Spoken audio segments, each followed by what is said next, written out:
What is up, everybody? Welcome back to the Devy YouTube channel. We're back, except for Jeff. Jeff's just big timing us now. He's got all kinds of shows he's doing for Football Guys, so he's like, I don't know what the TDR stuff is, but we're back here on the Devy Royale talking a little week 6 what happened, outlook, going over Texas, Oklahoma, which was a hell of a game. Gonna talk about Maryland, Ohio State for some reason. I don't know why we talk about Ohio State in the show, but we're gonna get into what McCord looked like.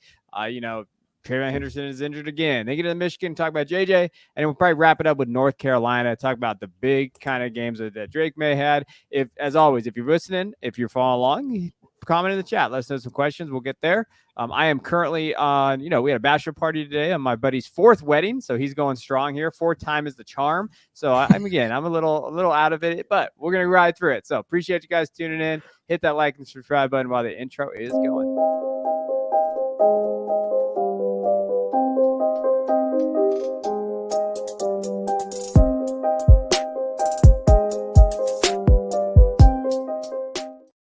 All right, let's get into Oklahoma, Texas. 34-30, Oklahoma, beat Texas in a game that, many thought Texas was going to win this game by 2 touchdowns. I saw a lot of people, even Oklahoma fans, they mentioned like, hey, Texas is a better team. It's a huge win for Brent Venables and Oklahoma Sooners. Like, this was massive for him in that program. Dylan Gabriel, 23 for 38, 285 yards, and that touchdown at the end of the game. Also over 100 yards rushing. Like, Gabriel is kind of that guy. I thought he bailed out this coaching staff who made some questionable decisions in that 4th quarter from this quarter that I saw. On the other side, Quinn Ewers, 31-37, but he had those 2 picks that were not good. We do need to mention Jonathan Brooks. We're going to talk about him a little bit. But what was your takeaway from this game, Christian? I know you watched a little bit. What was your takeaway from Quinn Ewers? The 2 picks were definitely his fault. And that's the part that I struggle with is like they got off to a slow start, which is what they've been doing all season. And a lot of the time they've been able to kind of just like bully ball and manhandle the rest of the way, and they get away with that. But the slow start ended up being impactful, right? Like that first pick that he threw, obviously the wide receiver needed to cut across the corner's face a little bit better. I think that's true. But I also don't know why Quinn was pulling the trigger there with the corner just sitting down. The second interception was a poorly placed ball over the middle, which has been something that's been all over his film. If you guys are in the Devy Royale Discord, I'm doing charting. I'm, up to date. And each week I come back with, Quinn Ewers is at the bottom of the list, unfortunately. And I think there's still potential for him to be a solid first-round pick in the 2024 NFL draft. I think that's still there. But those interceptions kind of cost the team the game. Now, I will say Oklahoma, their trench play was fantastic. It's not what we expected. I think that was the advantage that Texas was supposed to have, and they did not have that today. And shout out to Dylan Gabriel for, he should be in the Heisman discussion, I think. And he kind of showed out today. I thought personally Sark choked at the end of that game. I thought that like when it was 3rd and 6 or whatever it was, like 3rd and 4, 35, whatever it was there, and he ran a play with Jonathan Brooks. You know what? You got to let Quinn throw that. I mean, you got to get opportunity to get first down. Don't let Oklahoma come back on that field. Yeah, you made the field goal, but then you gave up that touchdown. And then they're like Sark, for all of the good things that he does, I do think he clinches up in big games. And he's done that consistently at Texas when we've seen him there. You have to let Quinn go. Like, yeah, he had those 2 picks, but he looked good in that 4th quarter. Like, they could not stop him. Those RPOs were deadly. Just run another RPO to Xavier Worthy. Like, in that 4th quarter, they could not stop that area there. So I definitely thought Sark really struggled. I thought that he played for the field goal, and he lost because of it. And I think that's like a big thing there. Now, I don't think they're out of it. I don't think Texas is out of the playoff picture in terms of like, they can win out. They play Oklahoma in the Big 12 title game. Whoever wins that game, however that works. But I do think that like Sark did choke today, and I think Texas. I think each one of these guys gets 1 oops. This was Texas's 1 oops. Oklahoma now they get another oops at some point throughout the season. But shout out Dylan Gabriel coming back from that injury a couple years ago. Looked good. People were kind of shouting Jackson Arnold, and some of us were saying, "Hey, we wish Jackson Arnold could get out there." But he's looked good. He played well out there. What was your takeaway from the game? Jay, is there a player that stands out to you, or like a narrative? What stood out to you? Dylan Gabriel is a left-handed quarterback too, right? Yeah. So he can't play in the NFL. He can't play in the NFL. That's what Jay's saying right there. As soon as you're left-handed, he can't play in the NFL. Yeah, sorry. A few things to sit out. I think we got to start talking about Jonathan Brooks. We do. In our 2024 models. Somebody that wasn't in my highest tiers at all, but now because his first 2 years at least last year was Bijan Robinson and Roshan Johnson, and he wasn't seeing the field very much, and so this year it's actually looking really really good. So yards per team play, PFF run grade. The reception yards market share isn't quite there, but if you look at what happened today, 5 receptions, 34 yards, nothing tremendous from a yards perspective, but 5 receptions is pretty great. And so that I think Jonathan Brooks definitely stands out as in the Devy community in your 2024 rookie class. I'm not sure if he's going to stay or go. He definitely has eligibility, so this would be his 3rd year. So he could come back if he chose to. But I think we got to start talking about Jonathan Brooks in Devy. I think he's a riser this year. One other thing that stood out to me was Jaleel Farouk. The first time I heard about him was in the Devy Royale's packet, and highlighted by Christian, written up, and that was the first time I heard of him. And today, watching the game, he looked fantastic. Specifically, after yards after catch ability, he seemed to be able to catch the ball and then just make somebody miss and keep going, and it's pretty phenomenal. And this is probably my first watching most of the Oklahoma game, and it really stood out. Jaleel Farouk stood out quite a bit, so I'm going to keep my eye on him going forward as another guy that has potential upside. Oh, Jaleel's been me and Christian's guy. We've been talking about Jaleel for a long time. He's talented. Yeah. I've always said that, hey, he had that area. He came in as a weird prospect because he was a COVID year, right? He was around that COVID year as prospect, I think. And he was, I feel like when he was a senior in high school, from what I remember, he didn't get a ton of run his senior year for whatever reason it was. When he got that the scholarship, it took him some time to develop. But hey, Jaleel can play. He played a little bit last year, down the stretch as well. And I agree with you there. I'm a big Jaleel fan. Jonathan Brooks as well. I think Jonathan Brooks. Hey, I think that the thing that stood out for me with Jonathan Brooks' running style today. His ability to kind of go inside and out, his ability to kind of make good cuts. He's very good vision, stuff that you see there. He's held off CJ Baxter, which a lot of people think he wasn't going to do. He's a good pass catcher. I thought, hey, he looked good today. 5 catches, 34 yards. And for the last 4 games, he's had over 100 yards in each of those games. And he scores touchdowns. In the last 4 games, again, he's had 5 touchdowns. So I thought from an offensive standpoint, they look pretty good outside those 2 interceptions. I do want to make one not so good note. Gavin Sawchuk and Javonte Barnes just aren't a thing.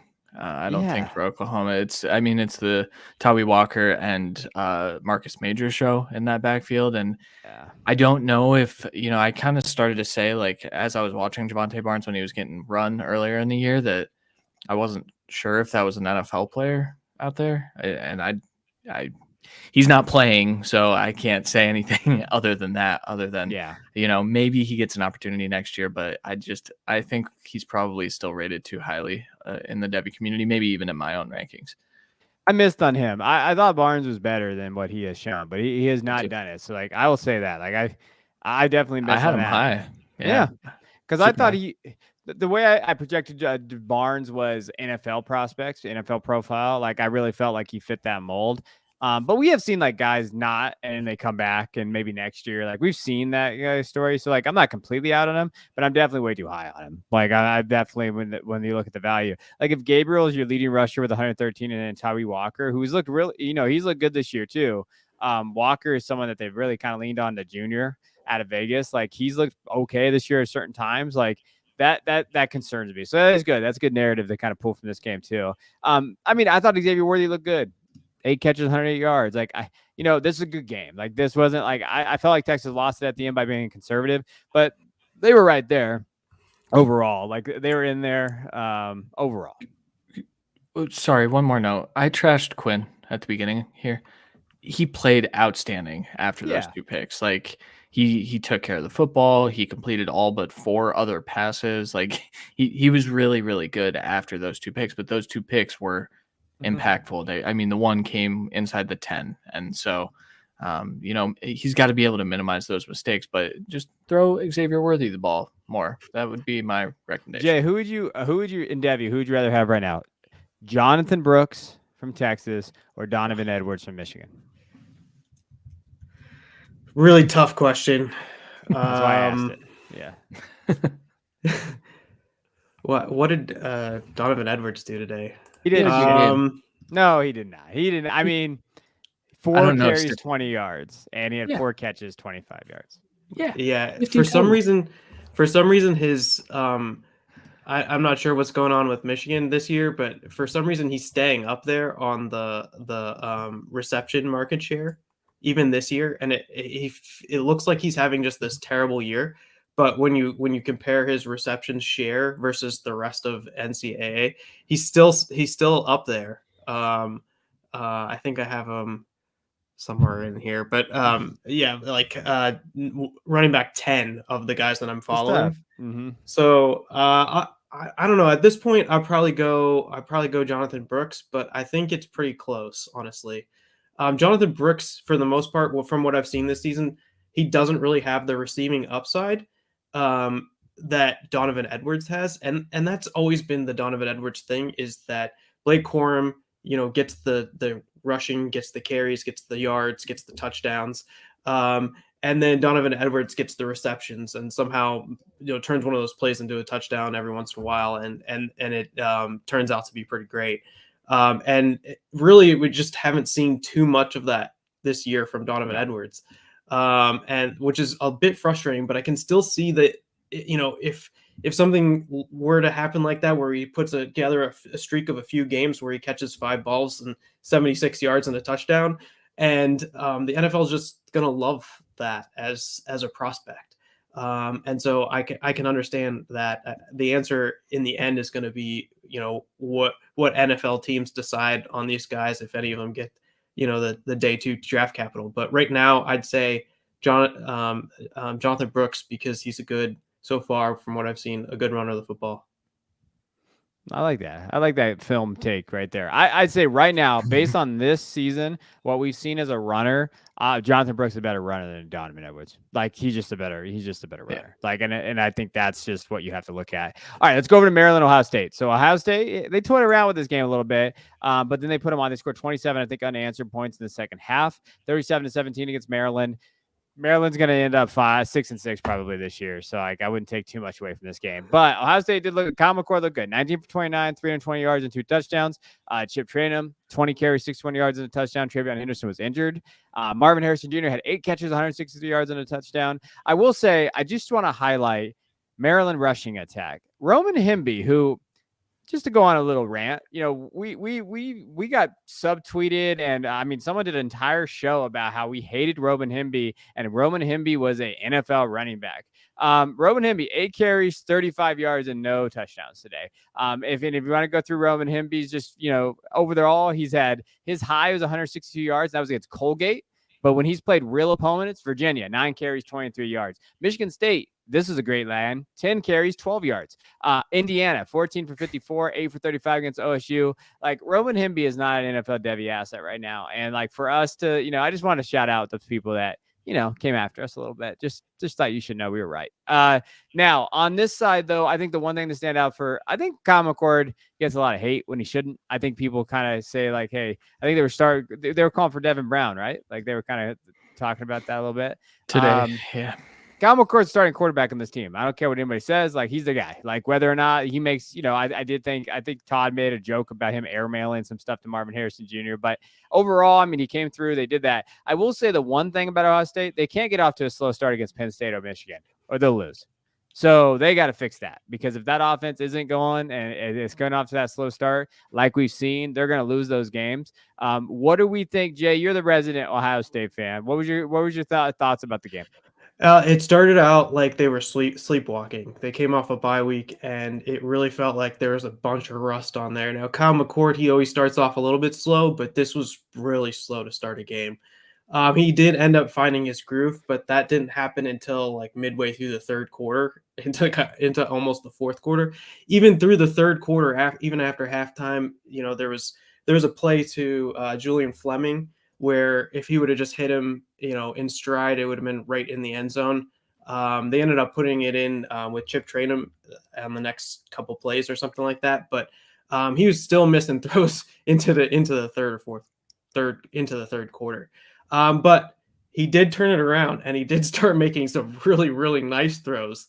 There were a few to Marvin Harrison Jr. that were like pretty amazing, including this crazy sideline catch that he had. So he ends the day with 320 yards and 2 touchdowns, which, like, when you're looking at the stat sheet, it looks incredible. But I'd say for this game in particular, the offensive line really did not show up for Ohio State, and particularly the right tackle, the right side of the line, where Ryan Day spent the entire game trying to get Chip Trainum moving, get the ground game moving, and it just didn't work. The Maryland's defensive front was taking it to Ohio State's offensive line. It just did not work, and I do agree. I think that the Ohio State's offensive line here played so poorly that that you can't do that. You can't get off to those slow starts, and you have to get going early. So that Ohio State offensive line, I think, could be a problem when you go and you go against Penn State and you go against Michigan. That's going to be the huge issue. Of course, we'd love to see Kyle Mahort get going, get hot really quick. Travion Henderson was injured today. Another game where he wasn't able to get in the game, so he was injured. So Chip Trainum basically carried the ball for most of the game. There was a few drives where Mayan Williams came in, and he did end up playing a little bit more in the fourth quarter. But this was after Travion Henderson. It was Chip Trainum. That was the guy, and they leaned on him heavily to the tune of 20 carries this game, and it never really got going. He only had a long of 8 yards, but they tried to make it work as best they could. The other thing I'd mention is Caden Prather, the West Virginia transfer that Maryland. He had a couple of outstanding catches and looked really good in this game. One of them went for a touchdown. It was the first touchdown of the game was to him, where he's sort of fighting off the DB on one hand and made a one-handed catch on the other hand. This is a guy that I paid attention to. I think there's a lot of potential there. It hasn't really translated too much yet, but I do think that he is definitely a guy to keep an eye on for Maryland, Caden Prather. Good player, good for West Virginia last year. Ohio State, I have a lot of takes about Ohio State, but my number one take from this week is I started in the quad box watching both the Ohio State game and the Texas game, and I quickly turned off the Ohio State game because I couldn't do it. The offense, you're right, Jay, the offensive line was atrocious, and it was atrocious from the start. And I keep saying, Ohio State fans really need to prepare themselves for, if Penn State doesn't get them, which I'll be shocked if Penn State loses that game at this point. Like that, I think the Notre Dame game today, it's probably done now, but like Notre Dame got throttled by Louisville. So I think that kind of shows what level of team Ohio State is right now. And I just don't think that they're on the same tier as Penn State, but especially Michigan. I watched the Michigan game tonight, and I know it's Minnesota, but like Minnesota has been able to run the ball. Michigan's defensive line was just bullying that offensive line. And I find it hard to believe that Ohio State's going to get up for that game based on what we've seen over the last 2 years. So yeah, I don't know. I just hope Ohio State fans can kind of prepare themselves for that, because there's still a lot of optimism here in Columbus, and I understand it. And there's an expectation.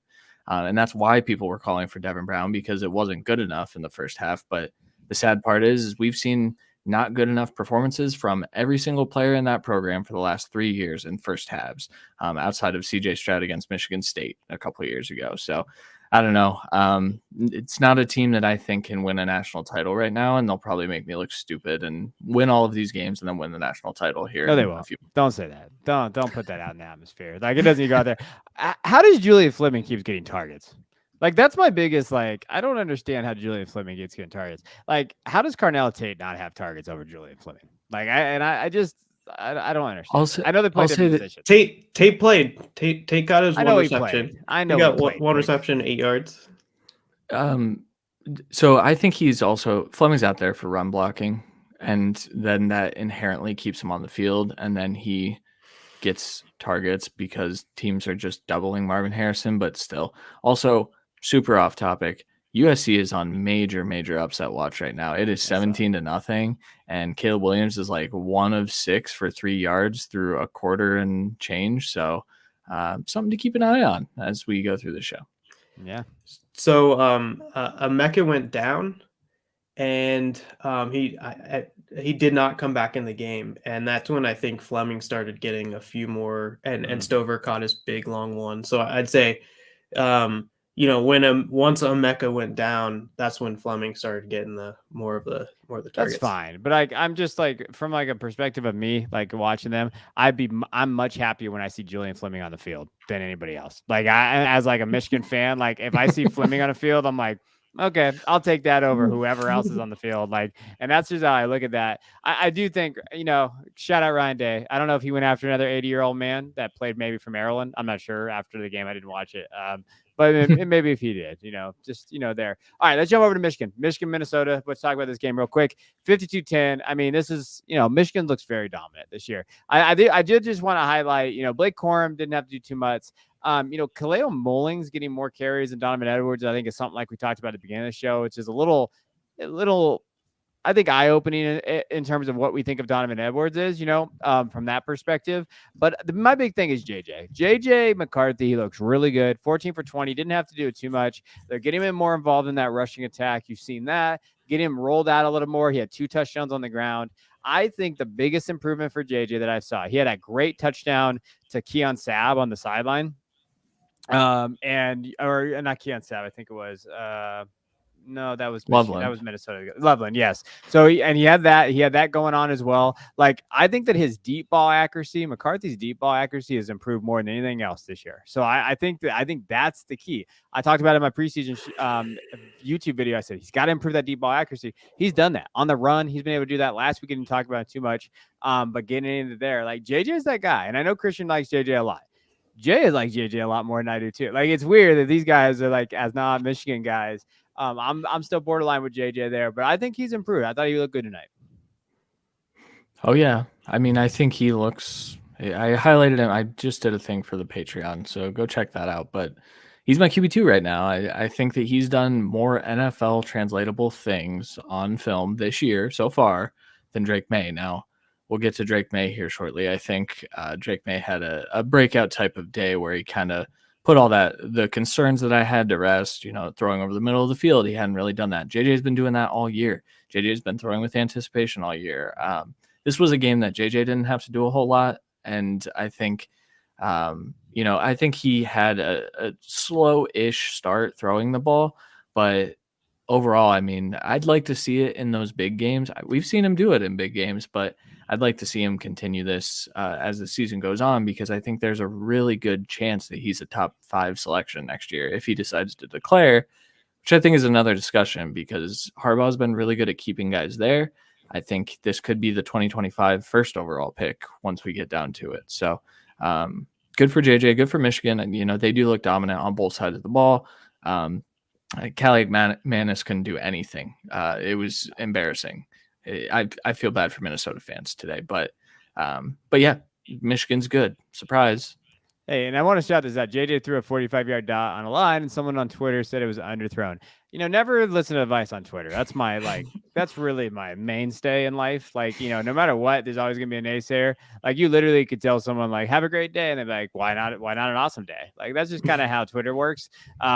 But yeah, I think there's some inherent, like, they don't like Michigan. Like, there's a lot of inherent not liking Michigan. Twitter's very Ohio based. It's weird. There's a lot of people from Ohio. I feel like it's not a lot of shit to do in Ohio. So like, they just go on Twitter and then they talk about football. Like, I feel like that's what's going on there. But yeah, to your point, I do like that there. Any thoughts on Michigan? I don't know if you watched that game, Jay. There's stuff to do in Ohio. We got Buckeye games, and we got pumpkin patches, and we got Saturday soccer's. So It's it's true. tons of stuff to do in Ohio. JJ McCarthy through week 5. So this isn't including this week that we're currently in. Second in EPA per play, first in QBR, 10th on adjusted yards per attempt, 8th in the PFF pass grade, big time throw percentage, pretty good. 1, 2, 3, 4, 5, 5th or 6th there. I mean, he's leading in the categories that I care about, or a lot of the categories that I care about. This is exactly the type of the year that we needed to see from him. Yeah. For him to be a first round pick next year, and this is and his last year, it kind of showed a similar thing as just a progression through the next year. So this is a great year from JJ McCarthy. This is exactly what we needed to see, and I'm happy that he's having this type of year until he plays the Buckeyes, in which case I hope the Buckeyes crush the Michigan Wolverines. I want to throw one more stat in there for you because it's not an official Jay in his spreadsheet stat, but it's part of my charting. And one thing I've been looking for is how much are these guys throwing the ball down the field? You know, college offenses traditionally are like even Caleb Williams does a lot of it where the throws are behind the line of scrimmage. It's a lot of yak based things. It's basically you're trying to separate the player from the scheme.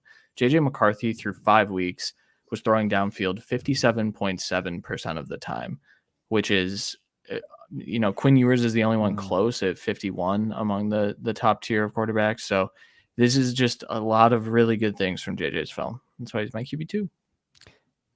Breaking news. If you guys are watching this live, Georgia Tech just went up on a 44-yard touchdown pass from Haynes King to Christian Leary over Miami, and they're going to win it. So Wow. Miami goes down, top 17 program there. Haynes King, haven't heard that name in years. To Christian Leary, haven't heard that name in years either. They take down Miami. Tyler Van Dyke had 3 interceptions. Don't forget, 2 years ago, people were telling you to draft Tyler Van Dyke in the first round of Devy drafts. Don't listen to those people. We were not those people. And then, you know, shout out Cheney. Shout out some of these other guys there in that game. I also, you know, in Miami side, Henry Parrish had a pretty good game today. That's a name to kind of think about for that running back position there. Xavier Estrepo, 11 catches, 139. But yeah, Christian Leary, Haynes King taking down the Hurricanes. Interesting craziness there. All right, let's jump over to Drake May. So we're going to kind of go through some of the quarterbacks here. Drake May had a great game. And I did see someone on the old Twitter spheres we were talking about say, how could you not have Drake May as your QB2? I think they were taking a shot at Christian. I don't know who it was, but it was someone with a lot of followers. 33% 47 is what he went for. 442 yards and 3 touchdowns. He also had 55 yards rushing and a touchdown. I cannot wait for the draft takes. Dual threat like Sam Howell. I just cannot wait for it. It's going to be the bane of my existence. It's probably going to make me delete everything. But he did a good throwing the ball tonight. You know, so let's talk about it. Nate McCollum, 7 catches, 135 yards. Kobe Pacer, 3 catches, 100 yards. Bryson Nesbitt. Hey, Bryson Nesbitt came out of nowhere. 5 catches, 79 yards and touchdown. I really like Nesbitt as a prospect. And then Devontae Walker, 6 catches, 43 yards there. Why? So you said Drake May's your QB3, Christian? Yeah. Why? He had 442 yards, bro. Don't you look at box scores and understand that he throws ball far and makes big plays? He does throw ball far, and he does that. He's done that really well this year. The one thing that Drake May has kind of not taken that next step in, I guess, from watching the film is the post snap stuff is not always there. And there's like countless examples of him just kind of not getting to his third read and kind of missing that guy. And I've talked about it a little bit. I think, you know, he makes up for it with a big arm, but he's got to be quicker. The pre-snap stuff is fantastic. He always knows how to set his protections. And he's not even making too many calls at the line of scrimmage either, whereas JJ is doing those things. A lot of what that offense is non-translatable things. We've kind of seen that over the past, you know, Sam Howell, it took him a minute to kind of get accustomed to the NFL, and he still really hasn't. Like he hasn't looked that good, and he was a 5th-round pick. May is supremely talented. I do think, you know, him being my QB3 is very arbitrary because when stats come out at the end of the year, I do have like a production grade.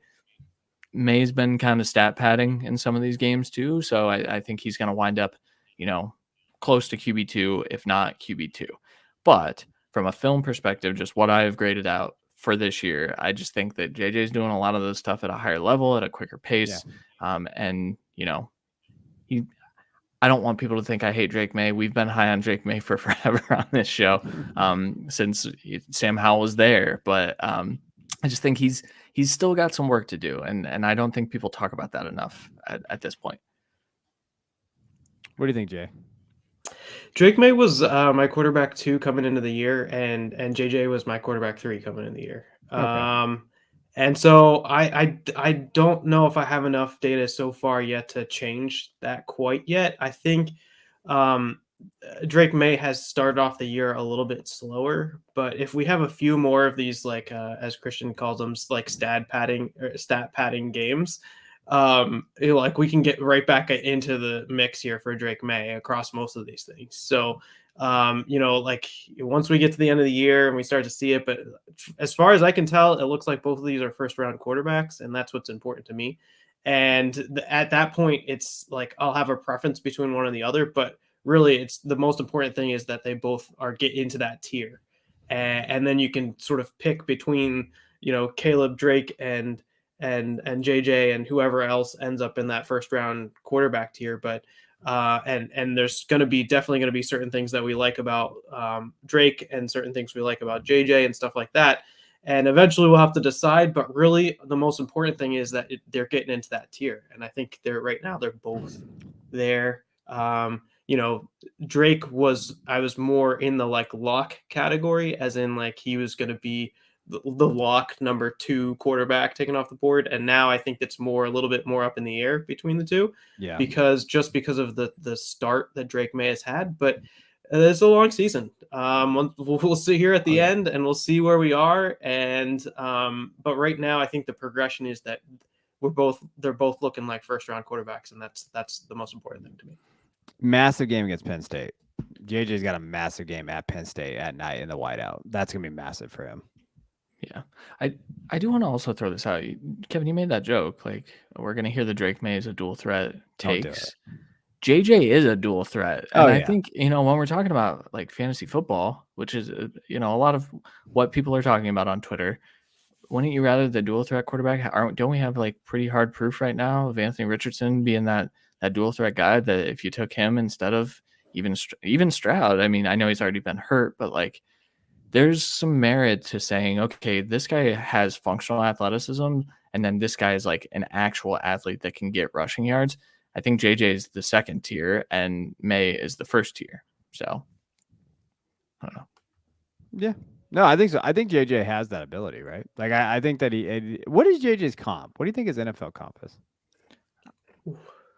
Someone asked me that, and I still want to roll with the Stafford comp because of that's what I have, the arm angles and things like that. But he's more athletic than Stafford was. I know, by like a pretty significant margin. So like a more athletic Stafford sounds like an egregious comp, but it might be. I don't know if his arm talent's quite what Stafford's was. It's close, but I don't know if it's all the way there. I don't know like what his like rushing comp would be like with that arm set. Like that's the hard part. I don't know if he has a comp necessarily. I don't think he does. I think that's the part that sucks about comps, is sometimes there are players that don't have comps, and I think JJ is one of them. Ironically, the generational player has one this year. Also, USC finally scored, so maybe USC is going to win tonight. So I do want to bring up a point that I totally forgot about because I'm old. But you were talking about Drake May, and you were talking about kind of his first read and like his ability to read defenses, and you kind of went into that. I think that's one of Sam Howell's issues. Like Sam Howell has these issues we saw with the Commanders. Like we've seen it, and I think that's one of the reasons why he didn't get drafted. I mean, I don't think he got drafted in the round that he should have got drafted. I think he should have went a little earlier. But I do think that's something that the NFL highlighted, and I don't like the helmet scout. But I'm going to helmet scout in this case because we're seeing kind of the same similarities. I know it's a different offensive system, a different offensive coordinator, but there is some issues there. And I think that's something to note as well. Like, hey, like if he can't do that well, where I think, Drake got thrown in an offense and a system like these last 2 years where he's kind of had to be the guy and he's figuring it out.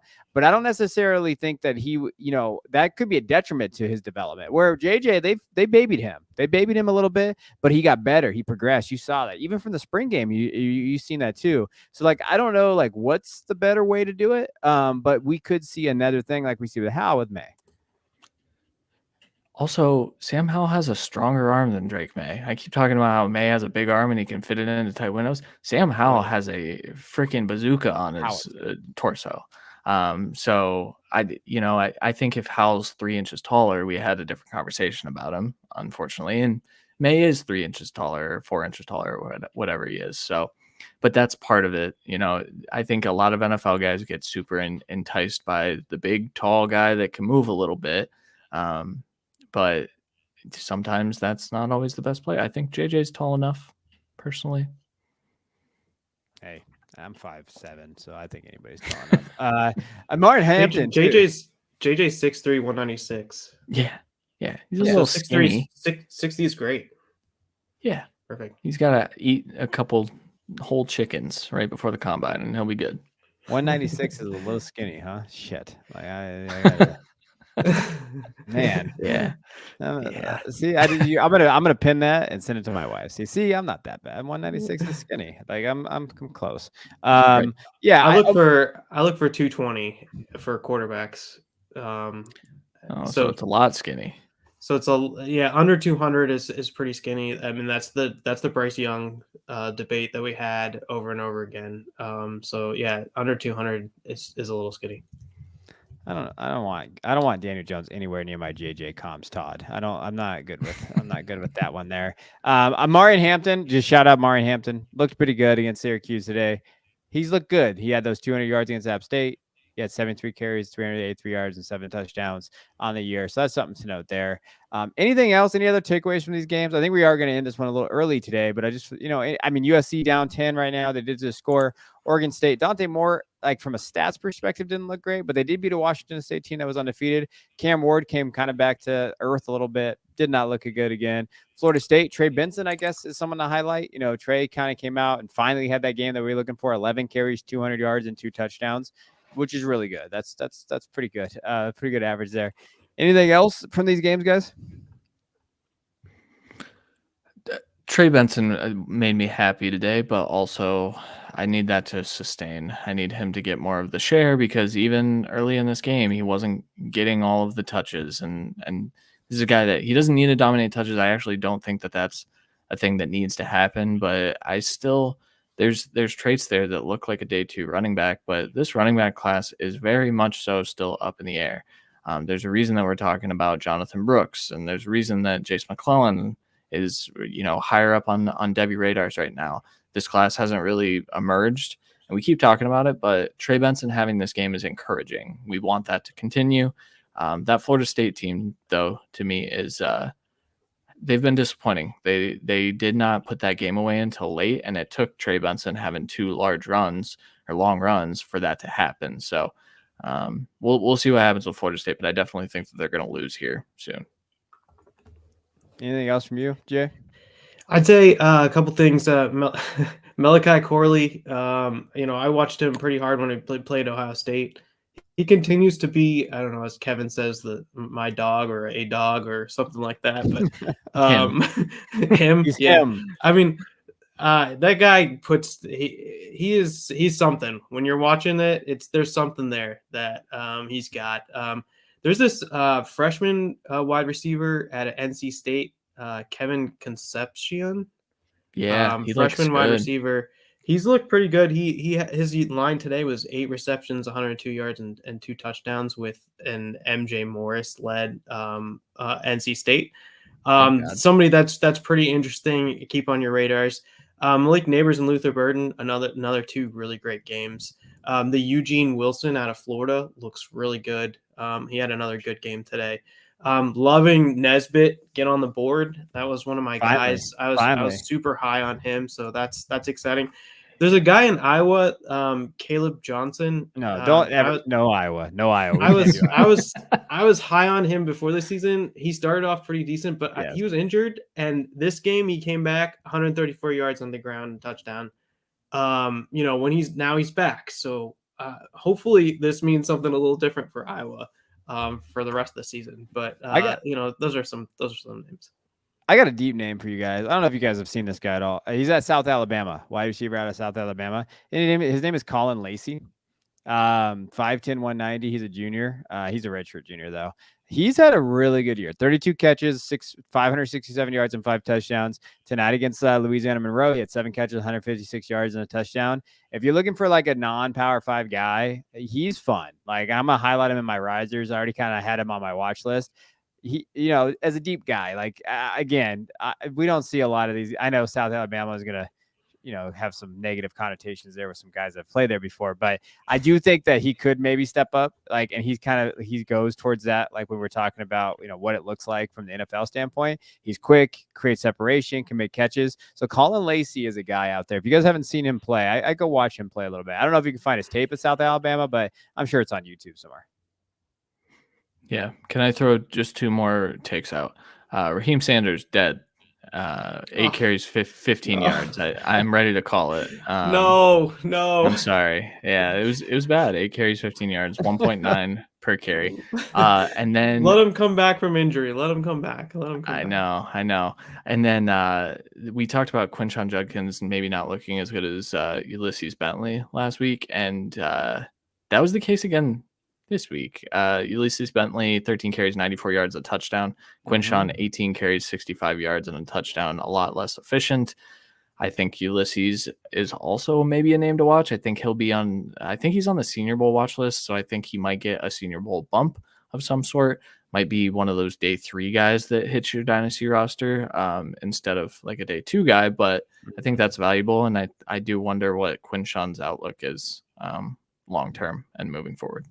Trade him in Devy. Get rid of him. Yep. That's what I would do. What do you guys think of Ollie Gordon? Okay, Oklahoma State. Ollie Gordon. How did he do this week? They played 136 last night, right? yards, 1 touchdown. He's looked good. Looked good. I've liked Ollie. I've liked Ollie in my rankings and everything there. He runs weird to me. I don't know what it is about his film. Does he run weird? Okay. Yeah. I thought that was just me. Is it too tall? Is that what it is? I don't know what it is. It's yeah, weird. Maybe.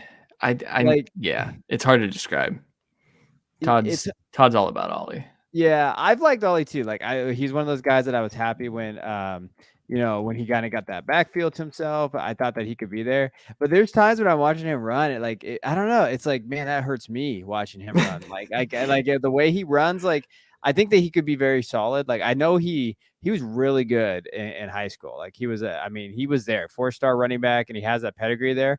Of course he could pop off. I don't even care about running backs anymore. Like any of these guys could be day 2 and those guys are there. We do have a question here, and I want to get to it for Ryan before we get it. Thoughts on Jalen Monroe? He's good today. He had 3 touchdowns a day. And the big thing with Jalen for me is just his inconsistency. I think he's just inconsistent as a quarterback. And I don't think he can play quarterback in the NFL. So like from a Devy standpoint, do we believe he can play quarterback in the NFL? I'll put it. I didn't think Jalen Hurts could play quarterback in the NFL until he transferred. He's not Jalen Hurts, right? He's not, but he's not from a passing perspective. But like, do you remember what Jalen Hurts looked like that freshman year or his sophomore year before Tua took over in the championship game? Like, he couldn't really throw the ball either all that well. And I think Milroe's tools are better by a lot. Actually, I think Jalen Milroe has a freaking rocket attached to his torso as well. And then I think he probably runs like 4.3s or 4.4s. Like he is fast. I don't know. From like all the things that I talked about with JJ and like Drake May and things like that, Jalen is not doing any of that. So I do want to like, it would take a lot of development, but the tools are all there. And they're like, some team might convince themselves that they want to take a swing. I don't know if he plays at Alabama next year. That's my thing. He shouldn't. Julian Sand's going to be there. Yeah. So they desperately need a quarterback. They need a quarterback. So that's the thing. Like, yeah. I keep going back to it. Like, I think he's talented. He's very talented, and he can do it. And he can kind of be that guy. He's athletic. He does those things. He'd have to really be a big improvement though, like in terms of Devy, and have that. Like he's gonna have to take that next step. And I just don't think it's gonna be at Alabama. So I think that's where I question like where that's gonna be, because we haven't seen a ton of guys. I guess Jalen Hurts would be that example, like going to Oklahoma and doing that. But he went to the perfect situation. And so like, can Milroe find that perfect situation? Like who out there needs a quarterback? like Milroe that could develop him and do this. And maybe USC, maybe after Caleb leaves. Auburn. Auburn? They Not developed bad. Bo Nix. Look at him out there. Yeah. All right. If you guys have any other questions, Jalen Hurts to watch Milroe. Oh, Todd. You got your dad jokes full force tonight. Anything else before we get out of here? USC on upset alert, 17-7 right now. Offensive line is playing terribly. It looks like first half for Ohio State, except worse. And Caleb kind of just makes it look like it's not worse because he runs around in the backfield like Patrick Mahomes. But they're probably going to lose. Yeah. Anything else, Jay? I'm good. All right. We appreciate you guys hanging out with us. Hit that like and subscribe button before you leave. We'll be back tomorrow morning. If you're watching this live, me and Jacob Dunn, we do a start sit for the NFL side. You can hop in and ask us any start sit questions. We go from 11 Eastern to 11:30. It's a quick show, but be on the lookout. Look for our content this week. Go join our Patreon. Have some fun with that. Get in our Discord. We just did a bunch of different rankings, our Dynasty, Devy combined rankings, see where player values at. They're already jacked up, but they're there, I promise. So I'm going to update them again this week, and we're going to get to it too. So appreciate you guys tuning in. Till next time. See you guys later.